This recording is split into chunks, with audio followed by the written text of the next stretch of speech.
Të dashur teleshikues të televizionit të shqiptarëve të Amerikës. Ne jemi në kuadrin e muajit të tetorit, që është muaji i letërsisë dhe i arteve, por natyrisht kemi këtu mjaft shkrimtarë të cilët janë, do të quaj shkrimtarë të diasporës, kemi pasur shkrimtarë, poet nga Shqipëria, por kemi sot, do të quaj një shkrimtar, një romancier, në romanin e tij të parë në moshën 70 e sa vjeçare, kemi zotin Luiz Junçaj nga Malësia, i njohur fare mirë në Malësi dhe për veprimtarinë e vet, në fillimet e tij me veprimtari politike, veprimtari tregtare, ndër të tjera na paraqitet tashti vonë, pas pensionit, do të thoja, me një roman që titullohet Kjo tokë ju pret. Kjo tokë ju pret është një apel. Është një apel për gjithë malësorët, është një apel për gjithë mërgjimtarët, është një apel edhe për mua dhe për gjithë ne. Megjithatë, domethënia e këtij romani e përgjithshmja është Kjo tokë ju pret, por brenda romanit jepen fakte interesante të jetës në Malësi, në periudhat e mëparshme rreth viteve 65, 68, 70, 70 e sa, deri kalohet pastaj edhe në Itali në kampet e refugjatëve të asaj kohe.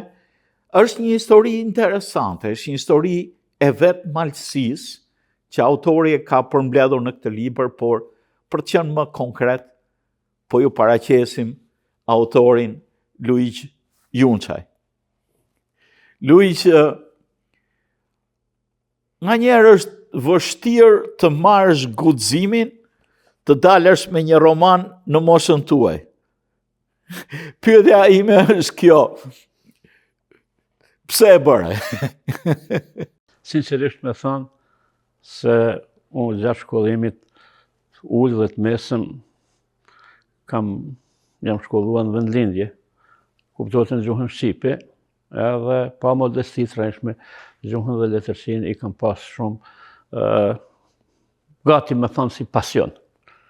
Mirë pro, rrethanat e fatja ka dashur ashtu që studimet universitare nuk i kam bën aty ku ka pas mundësi me studiuar shqip. Ma konkretisht i kam bën në Kroaci. Mirë po, Malësia dhe shqiptarizmi ka met për gjithmonë. Na mund t'ikim se thonë për politikan, thonë ti muç me ikë prej politikat merr mrapan. Po të njëjtën gjë thonë edhe për fshatarin. Fshatari thotë mund ikin nga fshati, shkojnë në qytet, po fshati e merr mrapan. Ashtu që edhe mua më ka marrë mrapan edhe vendlindja, që në kupton se mas studimeve të larta unë edhe jam kthyer me jetuar në vendlindje, por edhe pasioni për gjuhë e për letër, për shkrime. Do thënë, shumica e materialit të këtij romanit, modest do ta quajsha, po është bë materiali përbledh gjatë jetës sime. Ndonë se pjesa më e madhe e familjarëve, vëllezërit, kushrinjt, dajat e tjerë kanë emigruar, aso kohë viteve 60-ta është kanë në Malësi, s'po thonë si hit, po kanë nevojë, qoftë ajo ekonomike, qoftë ajo politike, qoftë ajo ndoshta kajherë edhe ideologjike, po ajo ideologjike më shumë është lidhur me atë, po ka qenë si dal sit iki, veç me braktis vendin. Ndoshta ndonjëherë edhe pa menduar shumë se çka e pret në atë ikje, çfarë shpeshherë edhe tragjedi, një nga ato është i përshkruar edhe te romani, ose çfarë vështirësish, me të cilat dashte pa dashte janë përballë, po në moment kur kanë dashur me ik, ato si kanë menuar. Me thonë me i fjalë malësor që kanë pritë se kopshti është me lule, jashtë Malësijet. Çka ju e dini mirë se nuk ka muj as të ndodhë, e ma jo që ju të ndodhin. Është interesante në bisedën paraprake që bëm bashk, ju më thatë që romani edhe pse ka në epicendër të vetë jetën e malësisë në një periudhë caktuar kohë dhe jetën e malësorëve në kampet e refugjatëve në Itali gjatë asaj periudhe, personazhet ose personat të cilët kanë emra natyrisht të ndryshëm si personazhe në roman, kanë një prototip. Dhe prototipi buron nga realiteti i kohës që ju e keni jetuar. Ju madje më përmendët njerëz aty të cilët janë dhe të afërmit tuaj, që nga vllai juaj, që nga kushuriri juaj. Do një mjeshtëri artistike ta futësh brenda vetës këtë ngjarje edhe ta përjetosh në një kontekst të përbashkët që do të jetë subjekti i një romani, siç është ky romani juaj. Pa, ndoshta më parë do të thoja, është kënd momenti i shpërthimit të gjitha grumbullimeve dhe ndjenjave emotive, emocionale, dhimbjeve shpirtënore, se na kemi pas dhimbje të mëdha me braktisjen e vendit të vëllezërve, kushrinjve, miqve njëri tjetër. Ne që kemi metër atje kemi pas dhimbje të mëdha, kanë pas edhe këta, mos thom ju se një nga ata që kanë ikë, edhe ata kanë pas dhimbje shpirtënore, por edhe na kemi pas dhimbje shpirtënore, e faktikisht materiali i këtij romanit edhe është grumbulluar përmbledh gjatë gjithë periudhës sime, nga fillimi i braktisjes të vendit, vëllezërve të mi, kushrinjve të mi, dajave e tjerë, të afërme, ata ka qenë material qoftë qitu në letër, ma pak qitu në letër, por të grumbulluam si një thesar në atë kohë s'kem pas kompjutera, po i kompjuterizimit në trunin tim. Si memorje e gjithë këtyre ngjarjeve. Ashtu, si memorje e gjitha atyre ngjarje, duke lexuar bisedat e atyre që kanë përjetuar, duke biseduar përjetimet e prindërve në radhë parë, se çka kanë hjek fëmia, vladi i tyre, bisedimet mbrenda atyre kur do herë që kanë ardhur në vendlindje, se të kujtohet kur ndodhi kjo, të kujtohet kur ndodhi ajo, por më shumëtit janë të përshkruar me rastet konkrete. Do me thonë, çdo personazh, edhe çdo familje e kyçur aty, janë personazhe reale. Janë prototipet atyne që u ka ndodhur. Kuptohet, tash nuk jam i mjeshtër kush e din e i pens, por aty më shumë janë ndryshuar vetëm emrat e ndoshta pak edhe stilizua ngjarja. Duket stilizimi i ngjarjes në aspektet veçanta, për shembull tek linja e dashurisë më duk më tepër është letrarizuar më shumë se realiteti, mendova unë dashi kur e lexova, megjithatë e shkruar bukur. Në këtë aspekt, pavarësisht të kohës që ka kaluar, pavarësisht imazhit që ju ka mbetur në tru gjatë gjithë jetës, është sjell bukur. Linja e romanit nuk është në një linjë që, do më thënë, kur themi linja e romanit, subjekti e romanit, mënyra se si rrjedh ngjarjet, ju keni dashur më tepër të përshkruani realitetin. Dhe një element që unë do ta veçoja, ky roman është shkruar në shqipen letrare.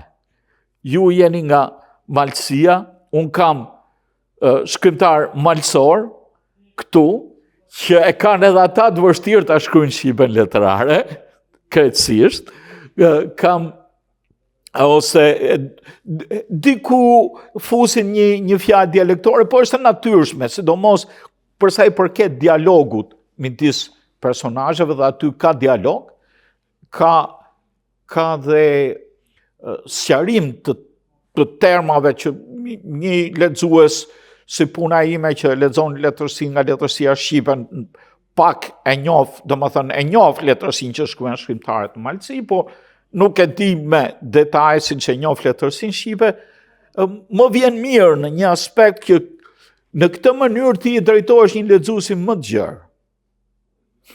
Dashje pa dashje. Sepse jo më larg se sa por I lexoja fishtën ai shkrimtar të madh të shqiptarëve, po ne që kemi kaluar kaq kohë në gjuhën letrare e kemi vështirë ta përjetojmë ashtu siç do ta kishin përjetuar shqiptarët asaj kohe që flisnin gegnisht, a kupton? Unë I lartësoj vlerat e gegnishtës në maksimalisht sepse ka vlera që të dy dialektet shqiptare japin njëri tjetrit, e unë do të isha të kishte sa më shumë ndërthurje mes tyre, por më vjen mirë që ky roman është në gjuhën letrare dhe për një gjë tjetër evidentova, jo thash dhe më parë, se aty janë përfshirë gjithë trojet shqiptare, historitë e gjithë trojeve shqiptare që bashkohen tek një strumbullari vetëm që është Malësia.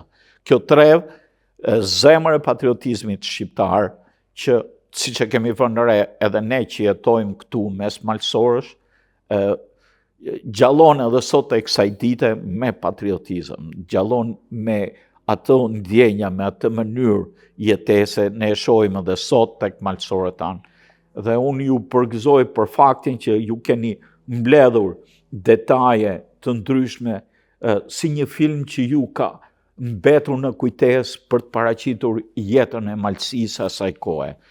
Ju më thatë që parë, tash do desha, po bëju më shumë analizë, po do desha të më thonit ju. Ju më përmendët faktin që mjaft personazhe janë personazhe real, kam një prototip që shumica atyre.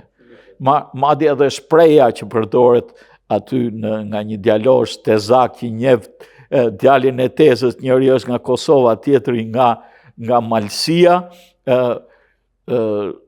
Unë jam prej Pipeje si ishte. Jam Pipeje, por rujtë zoti Pimeje.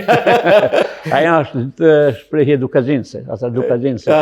Malësisë Dukagjinit, po edhe natyrisht një detaj që shërben edhe ka dal nga jeta, po që ka shërbehur dhe si fakti njohjes së dy kushurive që s'njifeshin. Folklor gjungësori, thonë. Po, sa I takon gjungës unifikuar. Nuk është rezultat imi, as I njohës fort mirë nga ana e me gjungës unifikuar. Unifikimi I gjungës është banë kur kam kënë unë gjimnazist. Sa më kujtojt, mendoj se jam kënë në klasë 2 në gjimnaz. Edhe dashtë e pa dashtë, na dashtë me përvecua se je marsimu. Mirë, po shpejt unë kam kalua në mos kontakt intenziv me gjuhën Shqipe. Qoftat gegnishte, qoftat unifikuar, qoftat se si pasion nuk kam gegnishten. Po. Gegnishtja për mua nuk është veç dialekt. Gegnishtja për mua gjuhë. Gjuhë shumë e veçantë. Rrezik, që a thonë në Shqipni, rrezik është burimi I gjuhë Shqipe.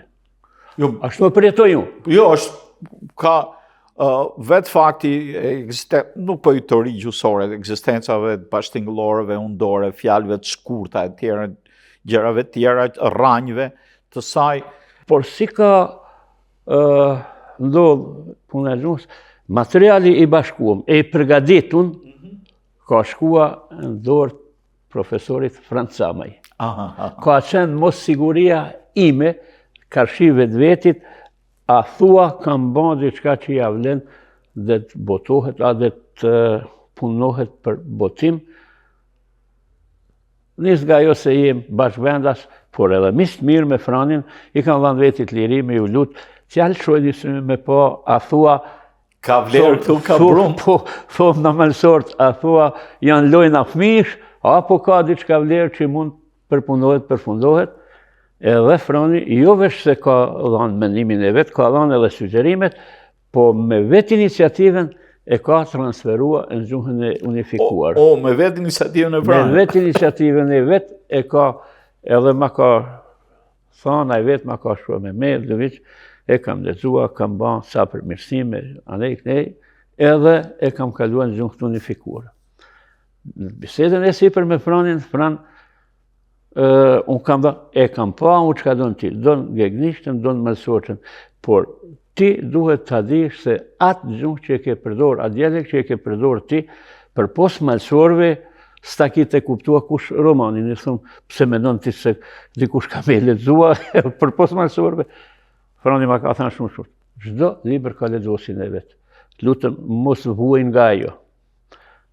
Ajo është kënë kurajoja e parë që ma shtri, por edhe prej akademik Gjevalin Shkurtës, ja kam dhënë edhe ati, e kam keq përdor pak lirin, gjatë një bashkëpunimi shkurt që e kem pasën përmes aktivitetit folklorit, ati merë ka pak, nuk jam folklorist, por në pikpamje organizative merrem që është ka herë, jam lutë profesorit, e ka thënë, Luiz, duhet vështja qiç dorën e bukur, si murit kur Salvatore thot, duhet vështja qiç edhe sa intervenime, thot dhe ti mash, më ka dhënë edhe kahjen ku duhet me i bën intervenimet, ata dy është rezultatit të tyne që është botuar romani. Përdryshe nuk i kisha lejuar vetit atë luksus, po thëmë, nuk e kam pas kretat kurajo, po falderit të dyve. Megjithatë, kjo bën atë që unë e përmenda edhe më parë, e zgjeron lexuesin. E zgjeron lexuesin sepse mbetet për të lexuar si nga shqiptarët e jugut të Shqipërisë, si nga shqiptarët e trojve të tjera që flasin dhe shkruajnë sot në gjuhën letrare, që është gjuhë e unifikuar, natyrisht edhe malësorët. Dhe malësorët e kuptojnë gjuhën e unifikuar, unë kam mjaft miq malësor edhe nuk has vështirësi në komunikimet ta. Bile madje dikush prej tyne më pyet, po a na kupton? Ore, unë i thëmë, ty të kuptoj më mirë se sa një shkodran. Edhe pse unë kam marrur shkollën në Shkodër, se dialekti i Shkodrës brenda është disi më i veçantë. Ashtë i afër me Tulqinit. Po. Këtu ke një personazh kryesor, një djalë të ri, Vata. Ti miqësisht më the që ai ka prototipin nga vllai juaj që nuk jeton më. Është historia e jetës ti, një pjesë e saj si? Historia një pjesë të jetës ti.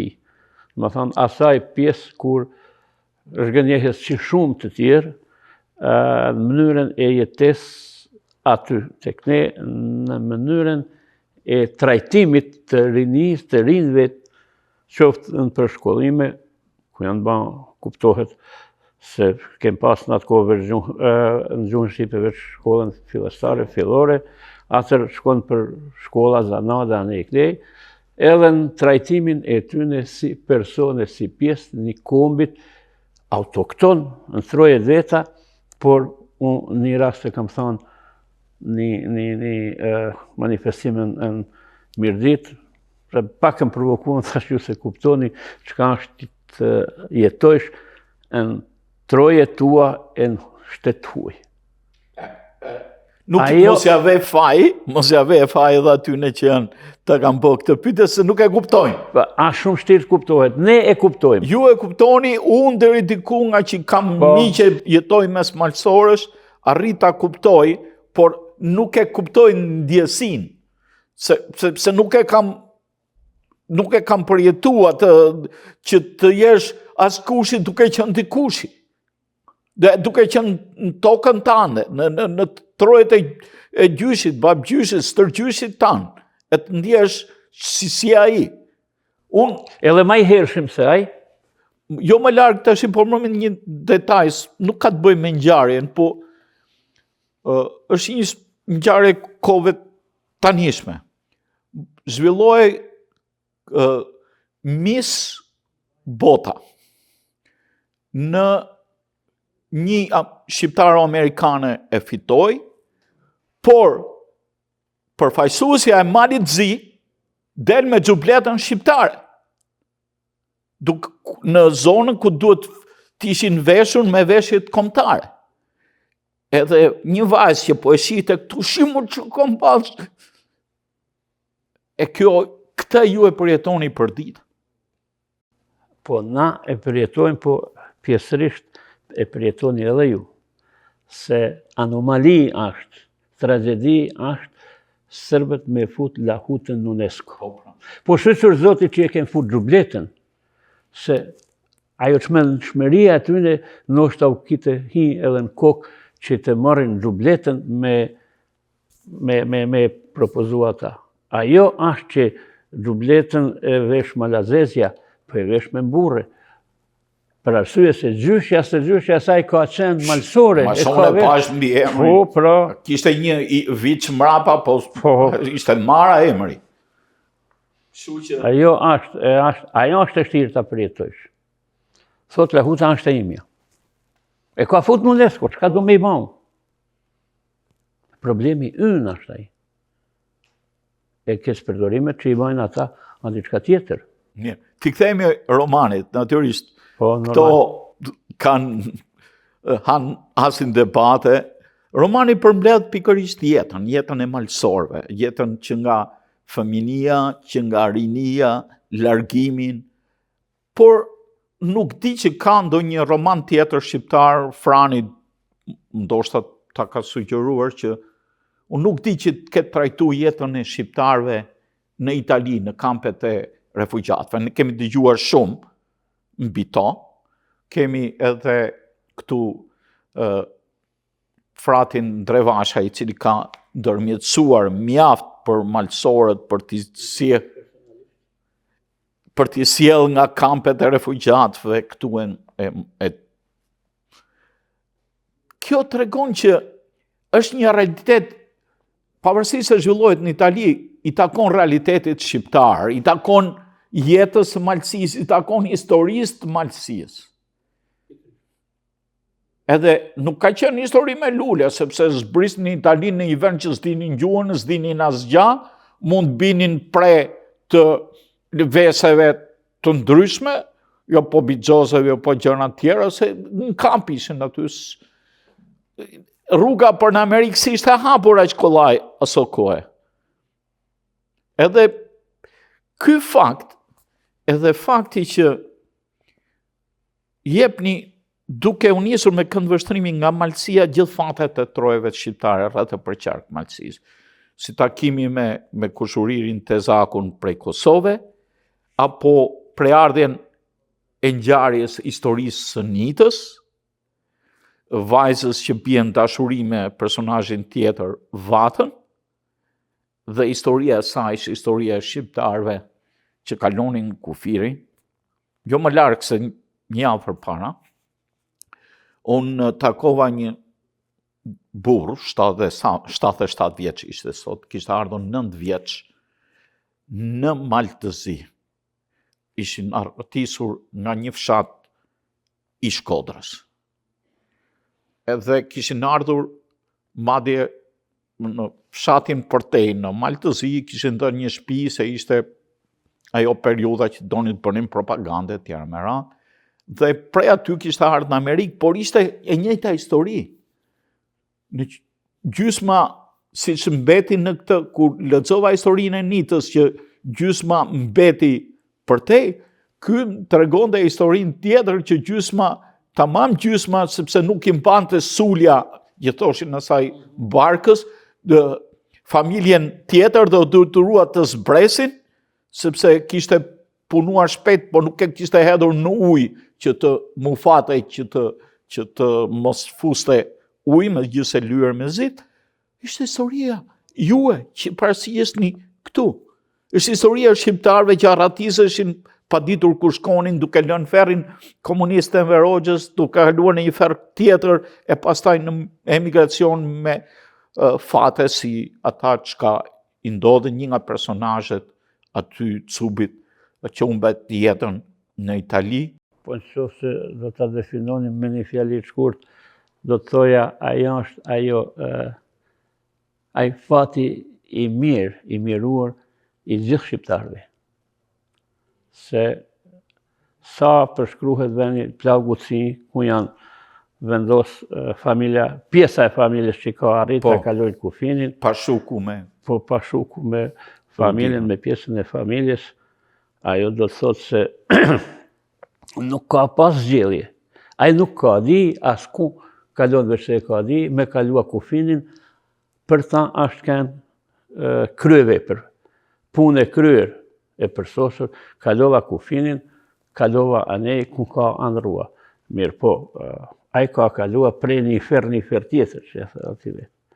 Se si e ka kalua, ai shkosh e ta kalosh dimnin në plaguci, në ardhë të bardhë, por si kur mos vitën shprehje, ajo fisnikria, kom dashuria e shqiptarit, që u afrohet njeriu, e u lepnim që ta kalojnë dimnin, mos si vdesin fëmija pa qumshtin e plopën.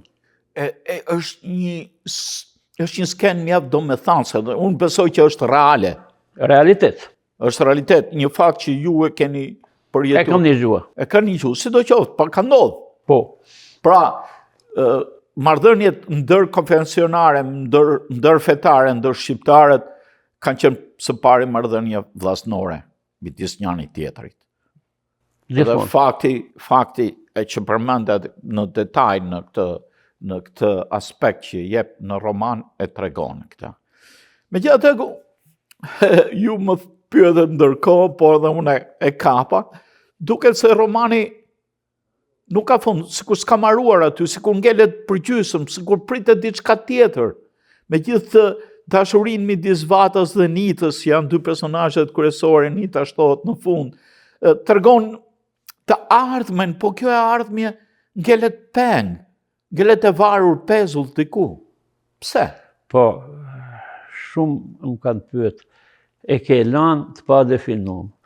Nuk kanë dashur ta përfundoj me një happy end apo me një ngjarje tjetër, as tragjike, as të lumtur, sepse një nga shkrimtarët, megjithëse pak më i rija me moshë se unë, por merret me shkrime, bile edhe me romane, më ka thënë Lëviç, kur i kam thënë se e kam botua, ja kam premtuar se do t'ja përcjell librin, nuk jeton ai aty në Malsi, më ka thënë tash nuk do të ndalesh. Pse?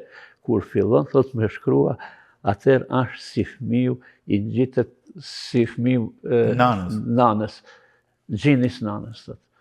Ashtu që i kam baj i tentativ, ndoshta mos me përfundua me edhe pse kam i moshë që nuk premton shumë punë, po edhe nuk jam tepër fortkeq me shëndet, edhe mendoj se kam e pas motrën. Unë besoj se ne do kemi edhe promovimin e dytë. Ja, një vit nuk do s'jasim shumë.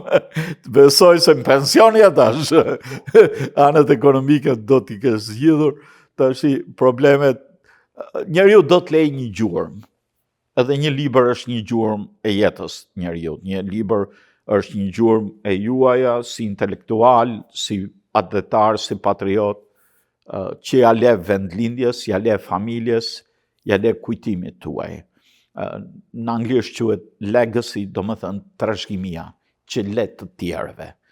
Edhe besoj ky libër është aspekti i kësaj trashëgimie, që ti ja len familjes, visit, ja len malësorve, se është pjesa e historisë së tyre. Unë me këtë do ta mbyll.